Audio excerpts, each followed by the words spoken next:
Olá, sejam bem-vindos a mais uma entrevista do EC.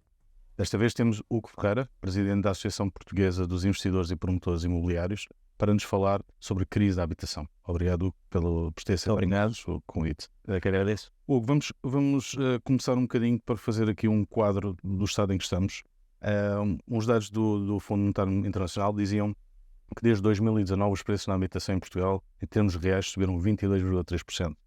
Mais nenhum país na Europa teve um crescimento tão elevado quanto Portugal. No mundo, apenas Israel. E desde o início de 2023, os primeiros 6 meses de 2023, Portugal foi um dos muito poucos países onde não houve qualquer correção dos preços. E a pergunta é se existe uma bolha no mercado. Bom, antes de mais, muito obrigado pelo convite, é com muito gosto que aqui estou. Esses números não surpreendem, enfim, vem relatando aquilo que nós já há vários anos dizemos esta parte. Eu diria que é um dos problemas da habitação em Portugal, que é uma grande falta de oferta para uma crescente procura. Uma crescente procura internacional, é verdade, mas uma crescente procura também nacional. E, de facto, as pessoas hoje em dia, os portugueses hoje em dia, cada vez têm menos acesso a uma casa que possam pagar. E, portanto, problema número 1, problema da habitação. Falta de oferta, enorme desequilíbrio entre a procura e a oferta. O que é que dá? Preços altos. Segundo problema relacionado com a habitação. Eu diria até que não há uma crise, enfim, se quisermos chamar, da habitação. Há uma crise de acesso à habitação, que são coisas muito diferentes e que devem ser tomadas como diferentes. Crise de habitação havia se 73% das famílias portuguesas não fossem proprietárias de casa, algumas delas até com acesso a financiamento bancário, mas devo dizer que apenas 1/3 desses 73% têm acesso à habitação mediante financiamento. Portanto, 73% das famílias são proprietárias de casa.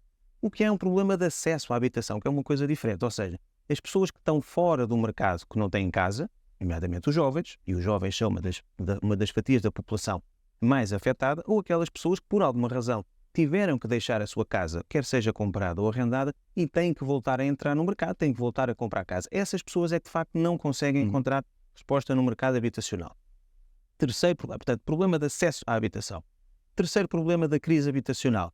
É um problema de valorização do imobiliário face a uma não valorização dos salários, ou seja, estamos a falar de valorização do património imobiliário, o que eu devo dizer que até é positivo, porque as pessoas, 73% das famílias ficaram efetivamente com um património mais elevado porque a sua casa valorizou, nomeadamente, mas acontece que essa valorização do imobiliário não encontra paralelo numa subida dos salários e, portanto, estamos a falar de salários baixos. Última, só depois que é importante nós percebermos o que é que estamos a falar de facto de crise de habitação. Último ponto da crise da habitação. É um problema de mobilidade. E aí a OCDE tem sido muito clara na análise que faz ao nosso mercado e eu acho que é importante nós percebemos onde é que estão os problemas para irmos às soluções. E a OCDE diz isto de forma muito clara. Portugal é um dos países que tem a maior crise de mobilidade habitacional na Europa.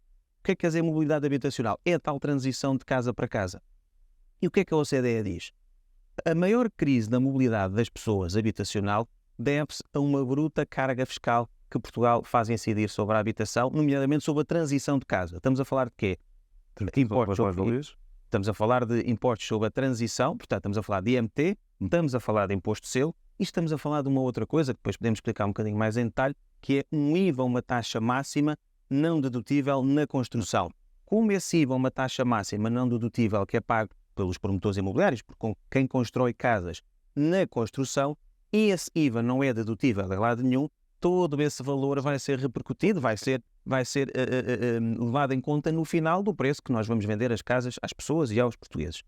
E, portanto, eu acho que é importante percebermos porque é que a OCDE, de facto, diz que há este problema de uma bruta carga fiscal na mobilidade habitacional, porque isso vai levar depois ao encontro das soluções, e nós temos apresentado, já iremos falar disso, um pacote muito claro de 7 medidas muito evidentes para resolver o problema da crise habitacional. Mas o foco da crise no acesso à habitação prende-se então justamente por esta dinâmica dos preços subirem a um ritmo mais rápido do que os salários. Claro. E a minha questão vai ao encontro de, na sua perspectiva, isto acontece sobretudo pelas forças do mercado ou porque as políticas que têm sido adotadas neste contexto não têm sido as mais indicadas e até têm prejudicado esta situação? Eu diria os dois motivos. Por um lado, porque temos um aumento da procura e essa procura não tem tido efeito na oferta. A grande crítica que se poderá fazer aqui, até posso dizer, bom, mas temos um parque habitacional para reabilitar ou temos muitos fogos de veludos que não estão arrendados? A resposta é muito evidente. O problema para a crise habitacional não há uma resposta, há várias respostas. E aqui há duas respostas possíveis. Uma que é resolver o problema da baixa oferta e da cada vez menor oferta para uma crescente procura. Aliás, que isso consegue, por exemplo? os dados, só para dar aqui um dado, para as pessoas terem ideia em casa, de facto, do que é que estamos a falar. Segundo os dados da Administração Tributária, em 2022, face a 2021, o parque habitacional aumentou 0,8%. Portanto, o parque habitacional aumentou 0,8%. Mais, construímos menos 15% de casas nesta década do que da década anterior. Como é que isto se poderia fazer? Já lá vamos e são as tais 7 medidas, mas só para acabar aqui o raciocínio. Portanto, por um lado, resolver o problema da baixa oferta e cada vez menor oferta que nós colocamos no mercado face à crescente procura. Uma das formas de resolver o problema. Segunda forma de resolver o problema. Aproveitar o vasto património que está devoluto, quer seja público, quer seja privado, e colocá-lo à disposição do arrendamento, nomeadamente. Ou seja, o que nós todos nos temos de perguntar, numa segunda perspectiva, é porque é que há 350 mil proprietários em Portugal que preferem ter as suas casas vazias a ter as suas casas a gerar rendimento? Não se entende. Eu sei porque é que é. Porquê? Ou seja, porque não há. O proprietário, no fundo, não tem a confiança necessária na lei do arrendamento nacional e nos governos que nos têm governado nos últimos anos para não preferir ter a sua casa abandonada, devoluta, sem gerar rendimento, a colocá-la a dar rendimento, nomeadamente. Os portugueses têm que saber que a lei do arrendamento em Portugal é alterada mais de uma vez por ano. Cada vez que sai um orçamento de Estado no nosso país, a lei do arrendamento é alterada. É uma regra. Geralmente em detrimento dos proprietários. Eu não defendo uma lei do arrendamento a favor dos proprietários. Não, eu defendo uma lei do arrendamento equilibrada porque os inquilinos têm que ser protegidos. Claro que sim, os inquilinos devem ser protegidos, mas os proprietários também têm que ser protegidos. Acima de tudo, se os proprietários não são protegidos de forma equitativa, proprietário e inquilino, e se sentem desfavorecidos, desprotegidos, aliás, basta vermos o pacote da habitação o ano passado, o ataque à propriedade que foi feito com ameaças de obras coercivas, de arrendamentos forçados. Bom, mas eu pergunto, qual é que é o proprietário? Tem um fogo, uma casa devoluta, quando ouve que o Estado vem buscar a minha casa, que me vai obrigar a fazer obras, que me vai castigar, que me vai cobrar mais IMI, mais AIMI, qual é a minha vontade, qual é a minha segurança que eu tenho em pôr essa casa do arrendamento? É nula. E se ela já era nula, passa a negativa porque me dá ainda menos confiança. Problema disto tudo. O ano passado, isso foi muito evidente e vamos tocar aqui num ponto importante. Foram tomadas algumas medidas, mas o problema é 2023, mas o problema é que os preços subiram e a oferta continua a crescer. Porquê? Eu acho que o ano 2023 foi muito claro nessa matéria. A estratégia política, eu diria muito no ano passado, foi de resolver o problema da crise habitacional mexendo na procura. Por um lado, limitando as rendas a 2%, acabando com os vistos gold e acabando com os residentes não habituais. Bom, a pergunta que eu faço é, tivemos mais casas no mercado do arrendamento, nomeadamente, e casas mais baratas? Não. Aliás, quando veio o anúncio do travão das rendas a 2%, o mercado foi muito evidente a responder. O mercado respondeu da seguinte forma, os proprietários responderam da seguinte forma. Como estamos com medo, como estamos a ser castigados, como nos estão a impor um limite à atualização das rendas, quando as rendas podiam ter sido atualizadas de acordo com a inflação, do ponto de vista legal, a 6, 7%, os proprietários disseram, nós ficamos ainda com mais medo, com mais receio de pôr as casas no mercado do arrendamento. Então o que é que vamos fazer? O que é que o mercado, e os dados foram muito evidentes, menos 30% de casas no arrendamento, portanto os proprietários ficaram ainda com mais receio, menos 30% colocaram as suas casas no arrendamento, e mesmo aqueles que ousaram colocar as casas no mercado do arrendamento, incrementaram já para fazer face aos custos, mais 30%. Mas o governo, devo dizer, percebeu e bem que essa não era a medida correta e chegámos ao orçamento de 2024, portanto negociado em 2023, e disse não, de facto, essa não é a medida, não é esse o caminho, e portanto o mercado foi muito evidente a responder e portanto voltaram atrás. Mas acabámos com os residentes não habituais, que ainda por cima até traziam, ou os Golden Visas, que ainda por cima até traziam mais economia, mais liquidez, mais riqueza a um país pobre como é o nosso, e a verdade é que acabou-se com esses dois programas a troco de termos mais habitação mais barata. Nada disso aconteceu. Portanto, pedra de toque para a resolução do problema. Os dados mais recentes do INE, do último terceiro trimestre, já mostram aqui um abrandamento na subida dos preços. Mas o abrandamento não teve a ver diretamente com isto. O abrandamento teve a ver, por um lado, ainda com a inflação, taxas de juros, uma crise, enfim, eu diria, à escala internacional, não só económica, mas a nível da geopolítica. Tivemos uma crise, e temos, enfim, uma crise política em mãos, e, portanto, tudo isso gera uma incerteza muito grande, e se quisermos um efeito suspensivo, para não haver um decréscimo, haver um abrandamento na subida, na valorização, que é diferente.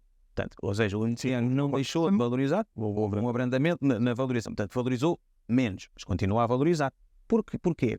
Porque, acima de tudo, mesmo que tenha havido este decréscimo da procura, que é insignificante, mas que fez mexer os ponteiros da valorização, esse abrandamento ao nível da procura não foi o suficiente, de facto, para fazer face àquilo que é a falta da oferta. E, portanto, o que é que nós dizemos? A resposta não é mexer do lado da procura, já todos vimos que isso não resolve, é termos mais oferta. E como é que isso consegue? Agora, vamos lá ver, mais oferta, 2 pontos. Por um lado, mais oferta, já aqui falamos ao nível do existente. É uma forma rápida. Resolvermos o problema, darmos confiança à lei do arrendamento. Se nós conseguimos trazer mais confiança no arrendamento, vamos fazer com que 350 mil proprietários, isto dados do census, tenham a confiança para colocar as suas casas no arrendamento. Havendo mais casas no arrendamento, os preços vão começar a descer. Isto é o primeiro ponto. E como é que se dá essa confiança? Por um lado, dando mais estabilidade à lei do arrendamento e, portanto, criamos aqui uma lei, por um lado, que seja estável, previsível e, acima de tudo, que seja equilibrada. Porquê é que eu digo que a lei está em desequilíbrio? E ainda bem que tocamos nesse ponto. Quando nós vemos que caminhamos para a despenalização ou desresponsabilização civil de um inquilino incumpridor, um inquilino que não paga, bom, então começamos a ter uma lei em desequilíbrio. Porque os últimos anos foram muito evidentes a desresponsabilizar as pessoas, os inquilinos que não pagam. Ora, um inquilino que não paga está a prejudicar o seu proprietário, que, por outro lado, teve que continuar a pagar a IMI os seus impostos, todas as suas contribuições, mas não recebe a sua renda. Isto é uma lei em desequilíbrio. Os inquilinos têm que cumprir com as suas obrigações. E, portanto, se tivermos um inquilino que cumpra, o proprietário também vai ser obrigado a cumprir. E, portanto, aí temos uma lei em equilíbrio. Isto para dar um exemplo. Outro exemplo ainda na questão do arrendamento. Nós temos também de nos perguntar porque é que Madrid, por exemplo, aqui ao lado, tem 26... Madrid, estou a comparar um país com uma cidade. Madrid tem 25 mil casas de construção nova para arrendamento. Tem 6 mil casas de construção para habitação acessível para arrendamento em construção. Sabem quantas casas de construção para arrendamento é que nós temos, quer seja acessível ou não? Zero. Não há um projeto de construção nova para arrendamento, nem acessível, nem sem ser acessível no nosso país. Porquê? Ponto número 1. Porque realmente temos uma carga fiscal absolutamente excessiva também na questão do arrendamento. Ou seja, aquele IVA que nós falámos, que é o IVA da construção, que devia ser dedutível, e por isso é que eu digo que talvez a grande pedra de toque disto tudo seja resolver a carga fiscal e muito resolver este IVA que não é dedutível, que é uma taxa máxima. É baixar ou bastava ser dedutível? Duas hipóteses. Hipótese número 1. As duas são viáveis. Hipótese número 1. Reduzir a taxa do IVA na construção a uma taxa de 6%. Que já existe no caso. Isto é possível, e vamos aqui só tomar a nota este ponto. A habitação, que nós todos hoje em dia consideramos, e bem, um bem essencial, a habitação é o único bem essencial em Portugal que ainda não teve direito a uma taxa reduzida de IVA. Eu pergunto porquê? Porquê é que andamos todos, porque é que andam os nossos governantes a falar em habitação e ainda ninguém teve a coragem política, eu acho que é falta de coragem política, para baixar o IVA de 23% para 6% na casa dos portugueses. Esta diferença de 23% para 6% faz com que os portugueses passassem, por um lado, a pagar 6% de IVA em vez de 23% na compra da sua habitação. Ou, outra hipótese, e aí a hipótese espanhola e a hipótese maioritariamente que encontramos no resto da Europa, é tornar um IVA dedutível. Não quero entrar aqui em grandes tecnicidades, mas só explicando rapidamente. O que é que os espanhóis têm? Para percebermos. Um cidadão espanhol, quando compra a sua casa, compra casa com IVA. Sei que pode parecer um bocadinho estranho em Portugal este fenómeno. Um cidadão espanhol, quando compra a sua casa, compra casa com IVA. Tem IVA uma taxa intermédia de 10%. Só que, notem bem isto, os espanhóis não pagam na primeira transação, portanto, de venda de uma casa nova para um consumidor final, portanto, uma compra de primeira casa, não tem nem IMT nem imposto de selo, portanto, não tem imposto sobre as transações. O que é que faz com que isto, qual é o resultado disto tudo? O construtor que pagou os tais 10% de imposto na construção vai permitir deduzir no final esse IVA que pagou ao construtor.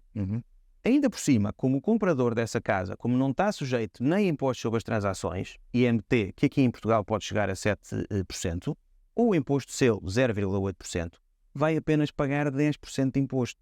Ou seja, um espanhol, quando compra a casa para habitação própria permanente, uma casa nova, paga 10% de imposto. Um português, com o modelo que nós temos hoje, paga 23% de IVA que se pagou na construção, que vai direitinho para o preço da casa, paga IMT, que pode chegar a 7%, paga 0,8% de imposto de selo também na aquisição. Só aqui já estamos a falar em mais 30%, mas acrescenta ainda mais. Vejam bem a quantidade de facto de impostos que nós temos na compra de uma casa. Mais. Além disto tudo, se ainda não fosse suficiente, Portugal teve a brilhante ideia de acrescentar um duplo AIMI, o famoso AIMI, que se tem chamado o imposto mortável. O AIMI, que é um duplo imposto, porque incide sobre o IMI, eu devo dizer até de constitucionalidade bastante duvidosa, porque é um duplo imposto. Onde é que o AIMI incide? Vejam bem a incongruência disto tudo. O AIMI incide só sobre terrenos para habitação e edifícios para habitação. Mas como é que nós podemos andar a vida inteira a falar de habitação? Como é que há partidos que defendem a habitação e temos um imposto que incide só sobre terrenos para habitação e casas para habitação? Resultado, temos mais o AIMI, que se pagou nesse terreno para construção, que vai direitinho para a compra dos portugueses. Portanto, resultado, os espanhóis que pagam 10% de imposto, aqui pagam facilmente entre 40% a 50% de imposto. Portanto, isto é também resolver, por um lado, o problema, neste caso estamos a falar agora da compra de habitação, mas também na questão do arrendamento é muito importante a questão do IVA. Mas deixa-me lá voltar aqui à parte, agora no mercado de compra. É uma questão única e exclusiva de impostos, de tributação? Não. Ou há muito mais do que isso? Por exemplo, questões de licenciamento e tudo mais? Portanto, ponto número 1 já falámos. Devia haver um choque fiscal muito grande. Ponto número 2, julgo que também já o abordámos. Questão da confiança, dar a confiança aos proprietários e também aos investidores para eles colocarem mais casas, quer na venda, quer no arrendamento. Terceiro ponto muito importante que falou aí bem, questão do licenciamento. Os portugueses têm que saber que o atraso do licenciamento urbanístico, e quando eu falo no atraso no licenciamento urbanístico, estou a falar, por exemplo, muitos vão se pasmar com aquilo que eu vou dizer, mas que é verdade. Um projeto de licenciamento numa grande cidade como Lisboa, enfim, Porto, enfim, nas áreas metropolitanas de Lisboa e Porto, pode demorar facilmente entre 3 a 5 anos. 3 a 5 anos. Um projeto numa Câmara Municipal preso no licenciamento. O que é que isto faz? Faz com que, imaginemos um conta-gotas, um estrangulador, que é isto. O que é que acontece? Nós temos aqui muito capital, temos aqui muito investimento e temos muito interesse em vir construir casas que os portugueses podem pagar. Portanto, há dinheiro. Há muito dinheiro no mundo. Muitos investidores Há muitos investidores, todos os investidores imobiliários em Portugal, e eu como presidente dos promotores dos investidores imobiliários em Portugal, digo isto de forma muito evidente.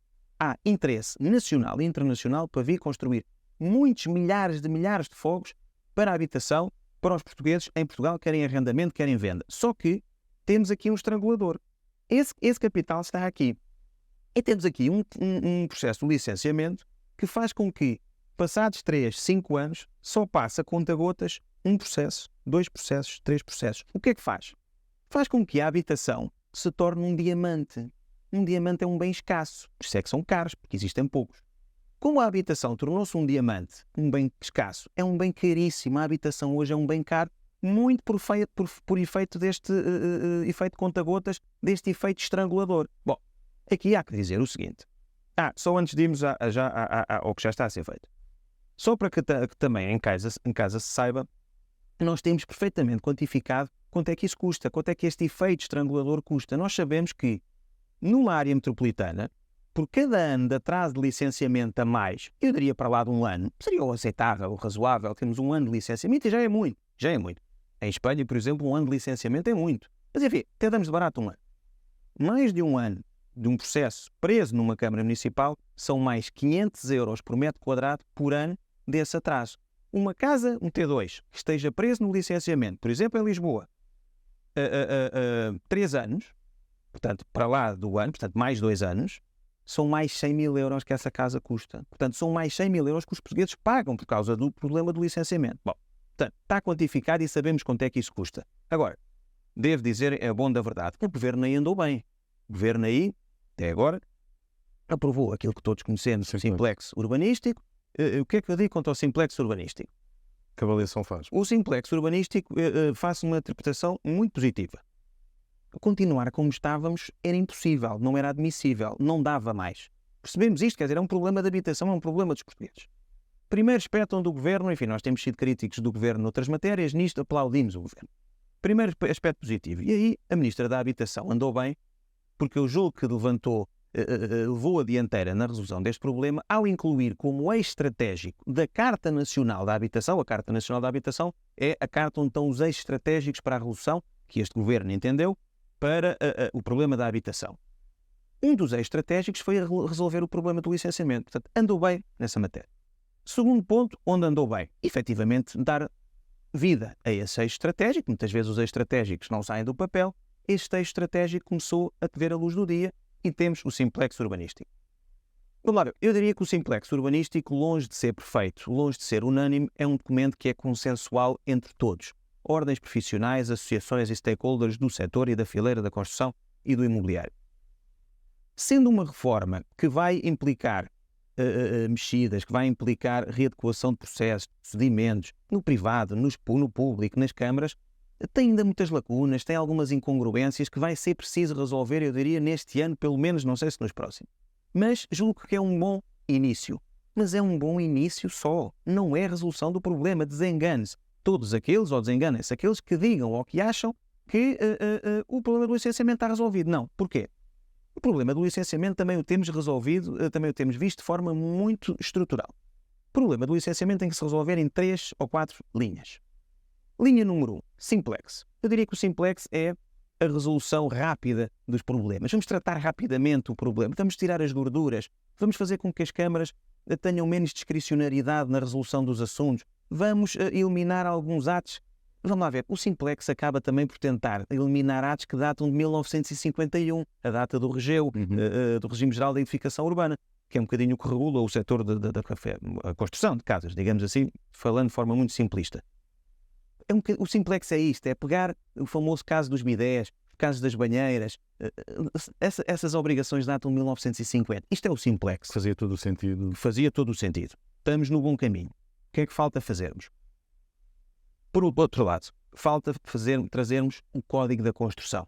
O que é o Código da Construção? O Código da Construção é um código que se já está a trabalhar nisso, aliás, sob a égide do Sr. Presidente da República, em que basicamente visa congregar, harmonizar, rever 2000 leis. As pessoas têm que saber em casa que uma casa, hoje em dia, para se construir uma casa, tem que se obedecer a 2000 diplomas, a 2000 leis, a 308 regulamentos municipais. Isto é inviável.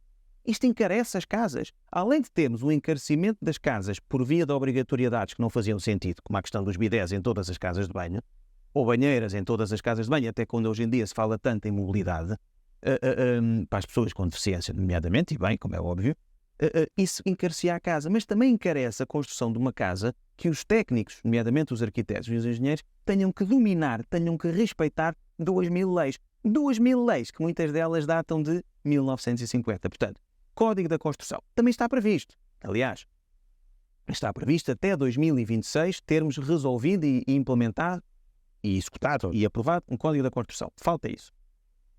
Terceiro eixo estratégico que também falta, digitalização dos processos. Também está já em curso, devo dizer.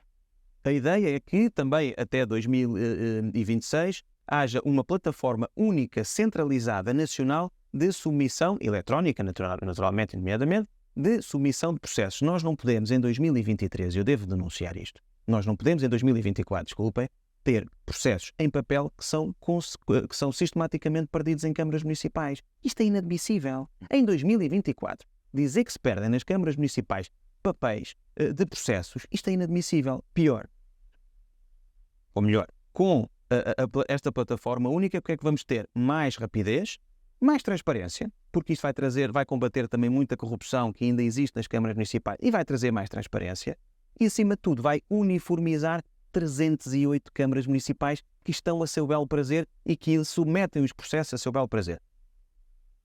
Último ponto que eu acho que falta, que é o mais importante, talvez, assumo, o mais exigente do ponto de vista governativo, se quisermos. E eu costumo usar sempre uma expressão para explicar aquilo que quero dizer nesta matéria. Nós podemos resolver, simplificar, harmonizar, fazer o código da construção, ter um simplex. Enquanto houver um burocrata, haverá sempre burocracia. O que é que eu quero dizer com isto? Podemos ter o simplex, que já temos. Podemos fazer o código da construção em 2026.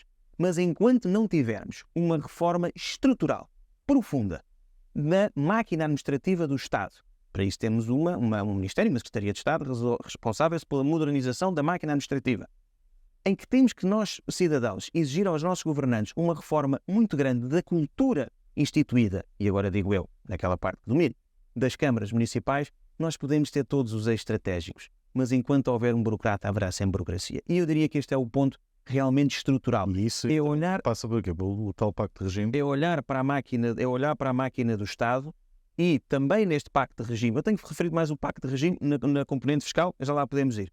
Mas termos aqui também um pacto de regime, um esforço conjunto dos partidos do arco da governação para mudarmos a cultura instituída do não, da dificuldade, das capelinhas, da própria corrupção, está instituída em muito, não digo em todas naturalmente, mas em muitas câmaras municipais é de facto a pedra de toque. Eu percebo que seja por isso é que eu deixo para o fim este ponto, que é o mais exigente, não digo que é impossível, não digo que é difícil, é exigente, exige muita coragem política, exige muito esforço político, exige uma grande congregação dentro do Parlamento para realmente, de uma vez por todas, mudarmos a crise que há não só nos licenciamentos, a crise que há na competitividade, a crise que há na transparência das câmaras, a crise que há na habitação. Mas numa altura em que nós estamos agora em fase de eleições, muitas promessas, muita gente a pensar nos problemas do país.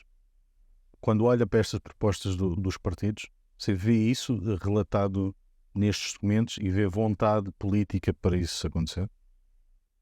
Respondendo a essa pergunta, aproveito para trazer aqui o tema do pacto de regime. Se me dissesse assim, ou escolha dois principais eixos estratégicos que teria que exigir a um próximo governo de Portugal para resolver o problema da habitação: choque fiscal e licenciamento. Eu julgo que estes dois são os grandes obstáculos à colocação de mais casas que os portugueses podem pagar no mercado. Choque fiscal. Choque fiscal já aqui abordámos. Questão do IVA na construção, fim da maior aberração fiscal, que é o AIMI na habitação, resolução ou eliminação, se quisermos, dos impostos sobre as transações IMT e imposto de selo nos jovens ou na transição na compra da primeira habitação para a habitação própria e permanente. Mas aqui isto não é suficiente, tem que haver o tal pacto de regime. Ou seja, temos que realmente dar a confiança aos proprietários, aos investidores que querem construir casas em Portugal, de que esse choque fiscal, essa task force, enfim, se quisermos usar agora uma expressão mais na moda, essa task force fiscal que se vai fazer é um regime de task force, seja ele provisório, mas é um provisório que nós temos que saber a quanto tempo. Não estamos a inventar a roda. Dou aqui um exemplo que funcionou no nosso país. Todos nós nos recordamos há 10 anos atrás como é que estavam as nossas cidades. Vamos a Lisboa e Porto. Todos nós nos recordamos do que era andar na Ribeira, no Porto, ou na Baixa em Lisboa. Não se andava. Era perigoso, corríamos o risco de ter um prédio a cair em cima de nós, era assaltado, havia criminalidade, não se andava na Baixa de Lisboa, não se andava na zona ribeirinha do Porto. Hoje em dia todos gostamos de ir passear para a Baixa e para a Ribeira. Hoje em dia a todos nos regozija vermos esses centros históricos das nossas duas cidades do país completamente cheios. Sabem qual foi o segredo? Foi só uma task force legislativa e fiscal na reabilitação urbana, que se fez em 2014. Abre só aqui um pequeno parêntese para fazer um comentário. Pena foi que tivesse sido a Troika que cá estava nessa altura a obrigar os portugueses, os nossos governantes, a fazerem isso. O que é que foi essa task legislativa e fiscal? E eu que acompanhei muito esse processo desde então, portanto da última década, digo isto. Nós não tínhamos as cidades reabilitadas, não tínhamos o grande processo de reabilitação urbana que houve no nosso país na última década se não tivesse havido essa task force. O que é que foi essa task force? Foi uma task force provisória. A Troika, e na altura o governo da altura, disseram assim: bom, meus senhores, nós temos que reabilitar as nossas cidades sim ou sim. E portanto vamos criar um regime a 7 anos.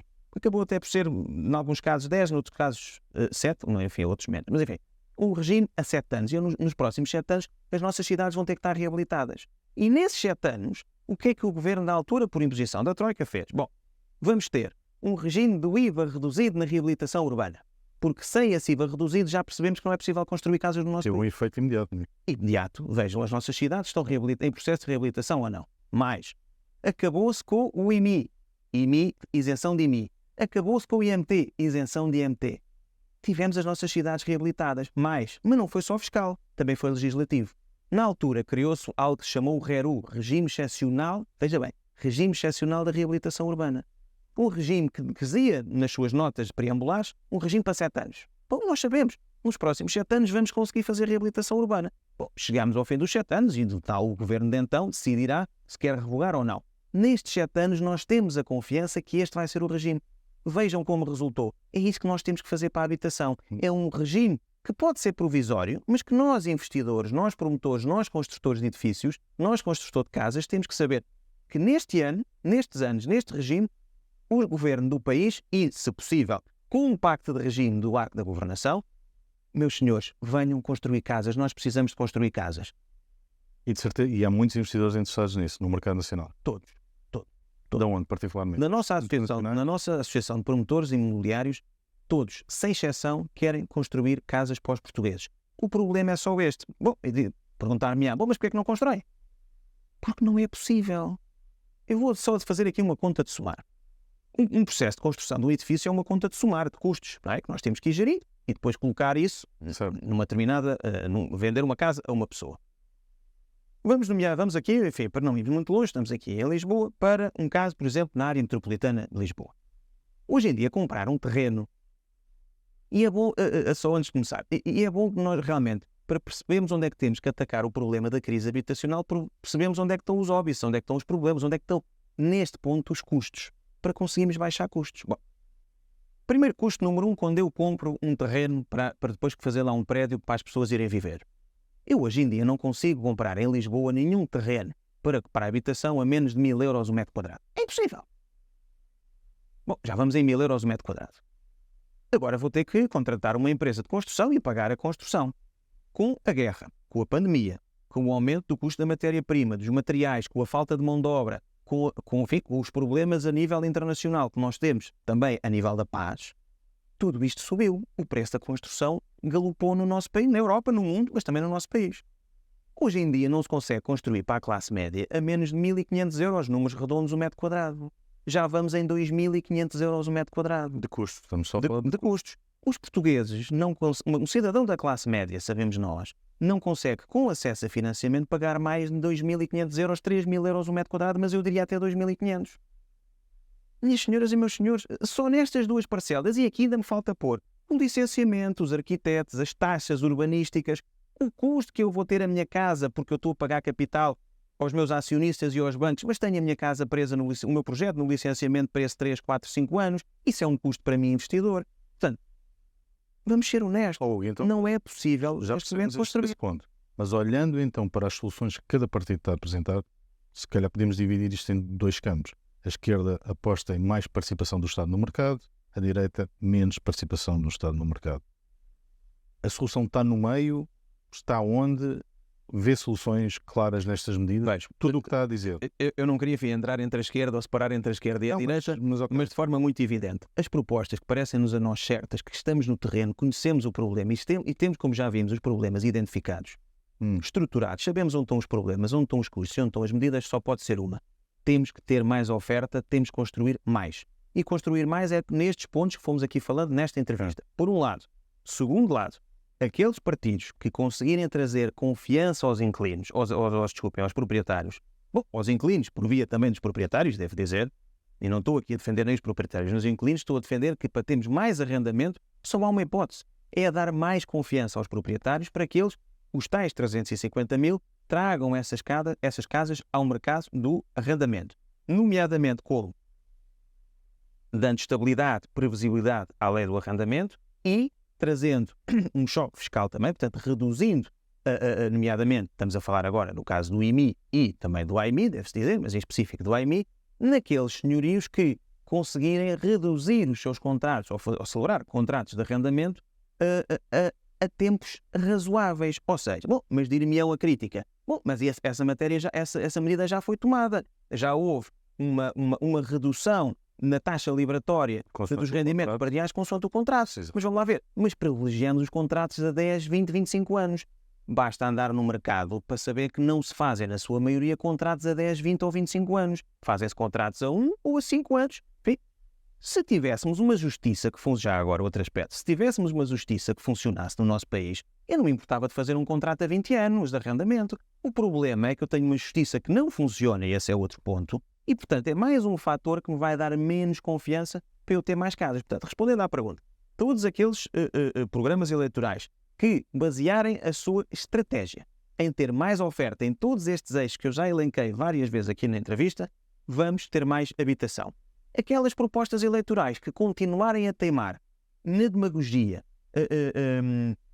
em medidas que, aliás, já foi muito evidente, como também já aqui elenquei, em 2023, que apenas do ponto de vista demagógico, do ponto de vista da pura demagogia, querem castrar, querem limitar a procura, nomeadamente atacando os investidores, atacando os proprietários, atacando tudo o que traz economia e riqueza ao nosso país, só vamos ter uma consequência. Menos casas, os portugueses vão continuar sem ter casa para pagar, vamos continuar a não ter pessoas que investam no nosso país em mais habitação.